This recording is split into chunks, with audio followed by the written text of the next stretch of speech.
They think I came back to help take care of my grandparents. Well, that's the version that fits in a WhatsApp status. The truth? I came back because I was falling apart. I didn't know where else to go.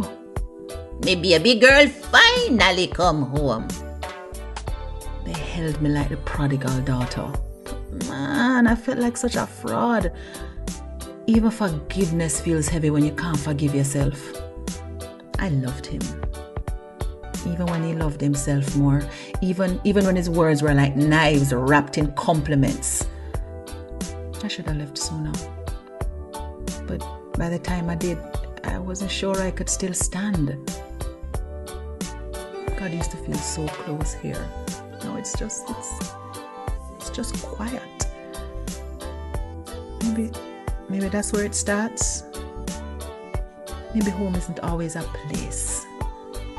Sometimes it's just the last place you knew who you were, and maybe, just maybe, the first place to remember.